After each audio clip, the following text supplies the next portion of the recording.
আমরা তৈরি করে খেতে পারি, তাহলে আর দোকান থেকে কিনে টাকা অপচয় করার কোনো মানেই হয় না।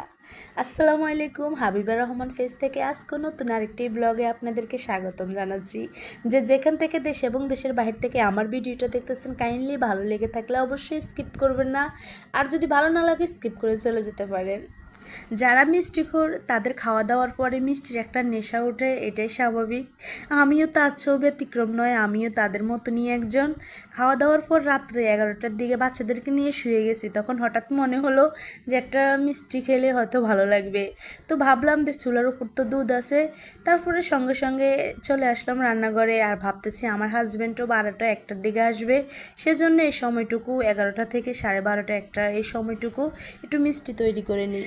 সঙ্গে সঙ্গে রান্নাঘরে চলে আসছি। রান্নাঘরে এসে দুধগুলাকে ভিনেগার দিয়ে ছানা তৈরি করে নিয়েছি। তারপরে ছানাটা ভালোভাবে সেঁকে নিয়েছি। সেঁকে নিয়ে এমন মথা মরছি, মধ্যে একেবারে পারফেক্ট এক মিষ্টির ডো তৈরি করে নিয়েছি। তারপরে হাতের মধ্যে একটু খাওয়ার তেল নিচ্ছি। খাওয়ার তেল নিয়ে তো মিষ্টি আকারে শেপ করে নিতেছি, শেপ করে তৈরি করতেছি গোলাকার করে মিষ্টি।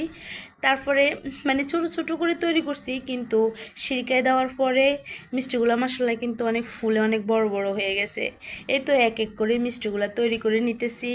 মিষ্টিগুলো তৈরি করতে তেমন একটা সময় আমার লাগে নাই, হাইস্ট 1 ঘন্টা সময় লাগছে।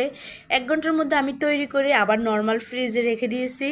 আমার হাজব্যান্ড কাজ থেকে এসে ঠান্ডা ঠান্ডা মিষ্টি খাইছে, অনেক প্রশংসায় পঞ্চমুখ যে আমার বউ আমাকে মিষ্টি বানাই খাওয়াইতেছে। আমি তো আজ থেকে মিষ্টি কিনে বাদ দিয়ে দিতে হবে। আর এমনিতেও আমার হাজব্যান্ড মাঝে মাঝে আমার জন্য মিষ্টি ক্রয় করে, আমি মিষ্টি পছন্দ করি বলে। মিষ্টি তৈরি করতে করতে আপনাদের সাথে একটা কথা শেয়ার করি, অনেক দিনই লং ভিডিও মেক করা হচ্ছে না। আর ফেজের মতো যদি লং ভিডিও না ছাড়তে পারি, মনে হয় যে আমি ফেজ চালাই, এটাই আমার কাছে নিজের কাছেই ফিল হয় না। আর যখন রেগুলারলি লং ভিডিও মেক করি, ছাড়ি, নিয়মিত ছাড়ি, তখন নিজের কাছে একটা কন্টেন্ট ক্রিয়েটর ভাব আসে মনের মধ্যে। যারা ফেজের মধ্যে একবার লং ভিডিও ছাড়েন, তারা পরক্ষণে লং ভিডিও না ছেড়ে থাকতে পারেন না, কারণ লং ভিডিও আমাদের অডিয়েন্সদের সাথে আমাদের একটা ভালো আন্ডারস্ট্যান্ডিং হয়।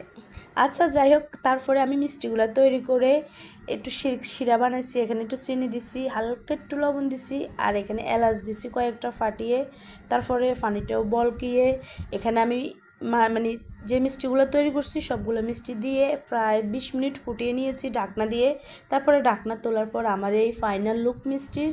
তারপরে এই তো খাওয়া, আমার হাজব্যান্ড আসার পরে আমরা দুইজনে মিলে মিষ্টি খাইতেছি আর ভিডিও করতেছি। কেমন হয়েছে অবশ্যই কমেন্টের মাধ্যমে জানিয়ে যাবেন। সবাই ভালো থাকবেন, সুস্থ থাকবেন, আল্লাহ হাফেজ।